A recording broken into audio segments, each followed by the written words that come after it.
السلام عليكم ورحمة الله تعالى وبركاته. ما زلنا في بهدلة النظام الجزائري والمسؤولين الجزائريين. خرج لنا عاوتاني عند وزير الصناعة في الجزائر، وكان طلق عليهم واحد السلوبية كما تنقولوا، طلق عليهم واحد الكذبة. من شحال هذه قال لهم بأنه غادي ندخل لكم واحد معمل ديال سوزوكي لصناعة السيارات بالجزائر بمواصفات عالية، كما عرفنا بأنه فايتين صانعين واحد السيارة يعني لعبة الأطفال وكيتبجحوا بها وما إلى ذلك.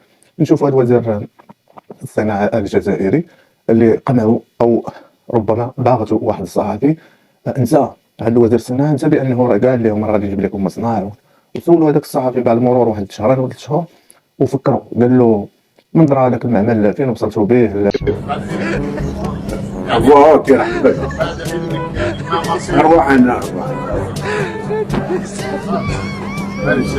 ما مصير مصنع سوزوكي كسعيد نسمع سوزوكي.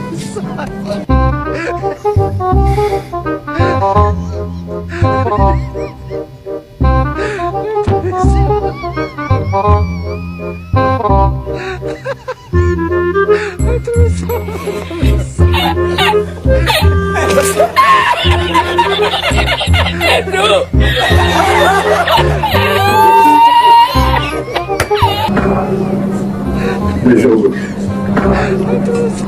نجاوبك نجاوبك. سوزوكي ما كاين بزاف غير سوزوكي تاع كاين سوزوكي، وراه كاين بزاف ديال سوزوكي، حنا راه عارفين كاين بزاف ديال سوزوكي في بلدان الاجانب والدول العربيه المجاوره. ولكن واش عندكم نتوما؟ واش دخلتي داكشي اللي قلتي لهم وعدتيهم بانك غادي تدخل لهم معمل ديال لصناعه السيارات وغادي تخدم ديال العامله الجزائريه؟ نسيتي ولا كنتي كضرب الطاسه؟ كنتي مضروقي واقيلا، كنتي مرفوع بحال اخوتك. كمل لك الكروله. عجبتك الكروسه تاع سوزوكي؟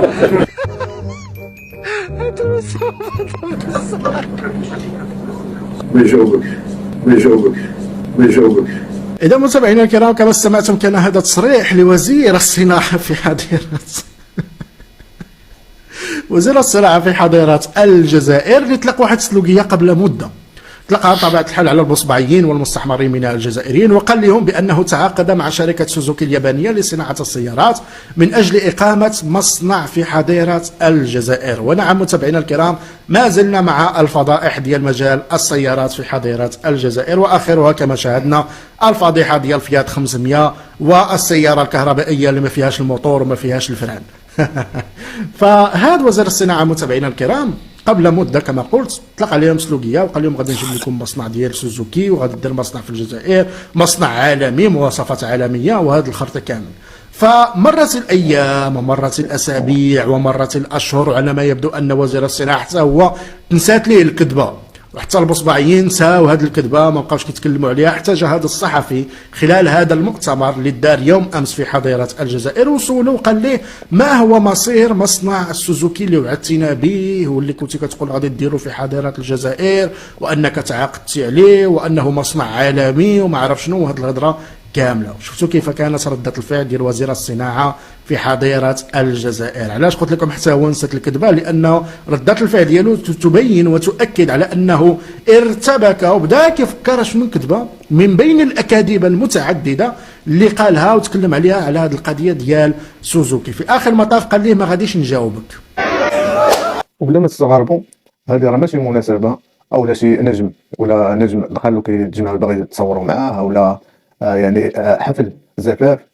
ما تستغربوش، هذه راه في الجزائر. هاد الناس هادو كيديروا هاد الزحام كامل اللي كتشوفوا هاد الهيلاله باش ياخذوا قرعه ديال الزيت، كيدابزوا على الزيت، على قرعه ديال الزيت. شكون هو اللي غياخذها هو الاول؟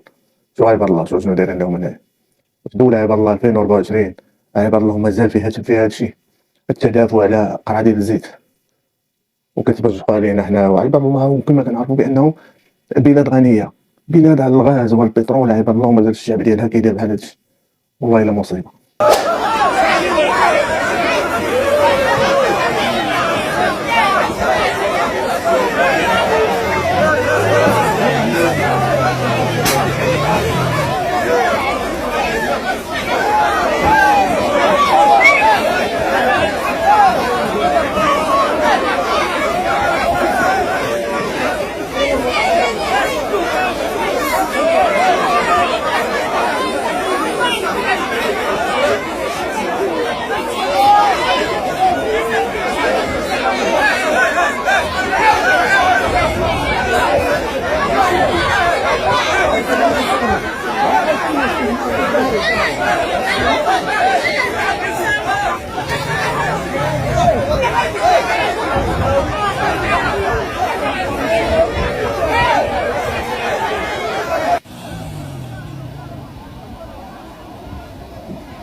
أصلكم ديما موسخة.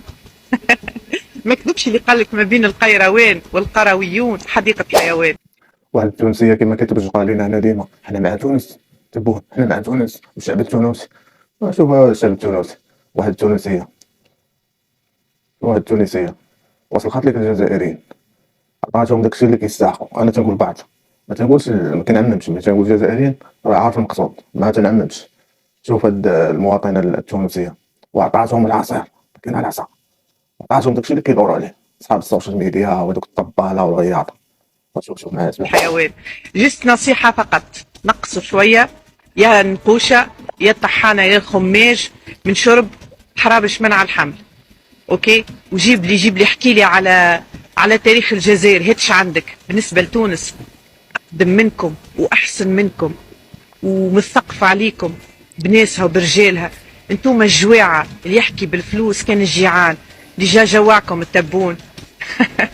نقصوا شويه من شرب حرابش منع الحمل، اثرت فيكم، وليتوا كلكم نقوشه طحانه. ازاح خمموا في الاجيال القادمه كلكم باش تطلعوا نقوشه طحانه خماج.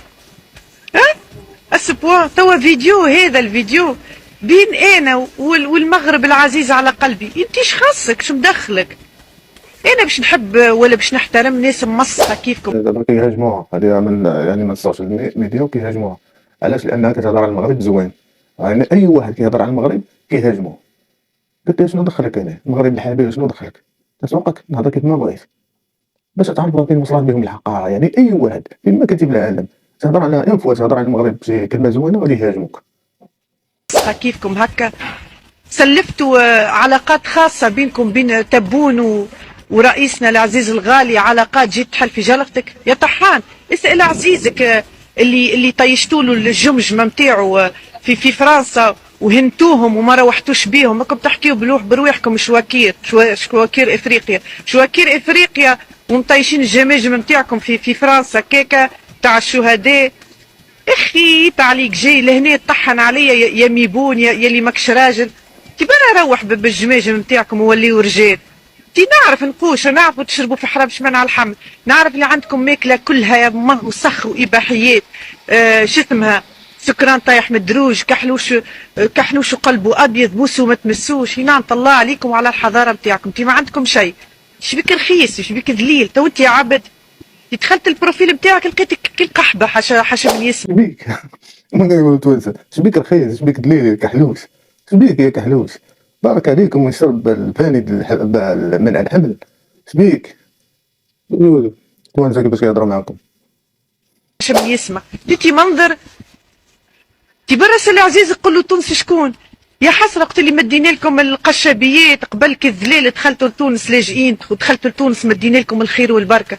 توا وليتوا عباد في عود اللي باش تقعدوا تسبوا فيه من لايف من تيك توك الواحد وكل عاده تعاودوا في نفس الموضوع. شكون منع الجزائر وحط لها ثقه في الركاب واستعادت السياده نتاعها؟ جيرانها المغرب وتونس. فهمت؟ لكن الناس ديال الثقافه، الناس اللي قارين التاريخ وعارفين شنو كاين في السياسه. قلت لك شكون اللي حط، شكون اللي وقف مع الجزائر واسترجع لها السياده ديالها. الناس اللي كيهضروا بطريقه موضوعيه، الناس الجيران تونس المغرب والجوار اللي كانوا وقفوا معها باش رجعت السياده ديالها وتصنت لهذه السياده.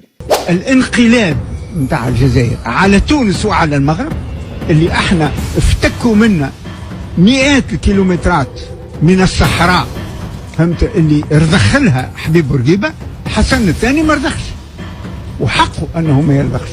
شهروا عليه الحرب، واللي اليوم الحرب قائمه والحرب ماهوش هو وحده معناها شادت فيها. احنا تونس كذلك ضحينا بالصحراء، والهجوم الوحيد اللي نزل علينا بعد الاستعمار هو العدوان على كفصة. يعني حرب ضد تونس وحرب ضد المغرب معنى من طرف النظام العسكري الجزائري. لكن النظام العسكري الجزائري كلنا نعانيه منه. من يدعم البوليزاريو؟ في ماذا؟ في كل شيء. من أين يستمد البوليزاريو قوته؟ من شعبه. هذا في قناة فرنسا 25 أو فرنسا 24 قال ليه سولوا هذا الصحفي هذا قال له من يدعم البوليزاريو؟ اسمه هذاك ابراهيم غالي راه يعني الزعيم ديال هذاك الشير ديما ديال البوليزاريو. نقولوا ليه زعيم باش ما يتقلقش، ما لقاش كيفاش يجاوب، بالطريقه كيفاش يجاوب من يدعم الشير ديما البوليزاريو. قال لي اولا حنا نستمد قوتنا من الصحراويين، يعني من الناس ديال البوليزاريو ومن المنظومه ككل، يعني على الاقل اعترف بالجزائر ولا تقدر تقول الجزائر ولا باين لنا صاحبي هو يعني من شعبه أولا، طيب. من عدالة قضيته، من تشبثه بحقه في الحرية والاستقلال، من مقارعته للمحتل، من معاناة الصحراويات والصحراويين من القمع الممنهج المسلط عليهم من طرف أجهزة القمع المغربية، من البلدان والشعوب المحبة للعدل والسلام والحرية، عديد البلدان وعديد المجتمع المدني عبر كل القارات الخمس. لنا دعم وسند قوي. شوفوا ما شكون كيهضر على الحب والسلام والحريه.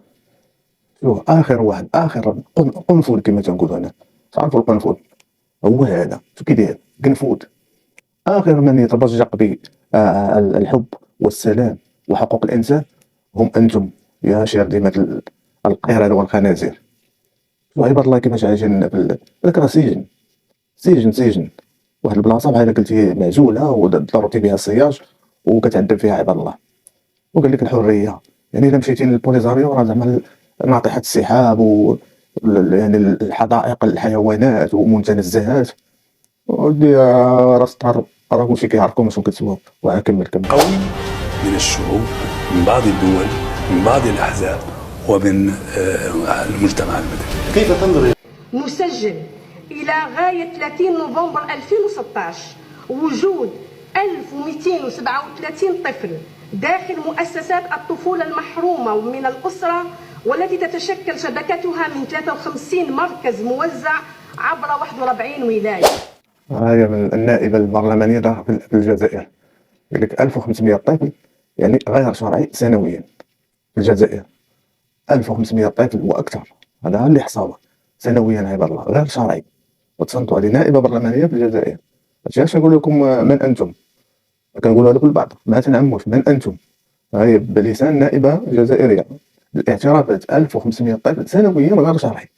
من هنا لواحد 2050 غتولي الجزائر غير شرعيه وما كنتمناوش هادشي. وتعتبر قضيه الامهات العازبات قضيه مجتمع المكون من النخبة والأسرة، ولا يمكن اختزال هذه القضية وكل الآفات الاجتماعية كمسؤولية كقطاع أو لقطاع حكومي وحده، لأن آثاره يتحملها المجتمع برمته. وبذلك فإن المسؤولية للجميع من أسرة وإعلام ونخب ومواطنين ورجال دين ومؤسسة المسجدية، لأنها قضية أخلاقية. قال لك الملك محمد السادس موصي على الجزائريين، على الجاليه هنا. المغرب وفي للشعب الجزائري، عمرهم ما يدناوش للجزائر. هذه هنا نعطيها لك زينيه. عمري ولا قرب لي شي حد ولا قال لي ونقولها جزائري بافتخار. وين مشيت؟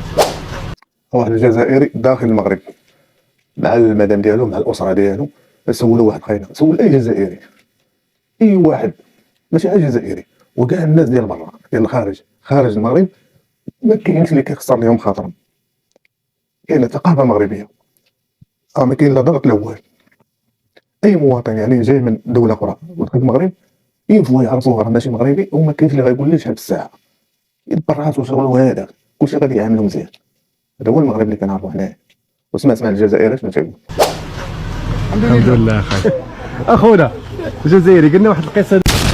والسلام عليكم ورحمه الله تعالى وبركاته.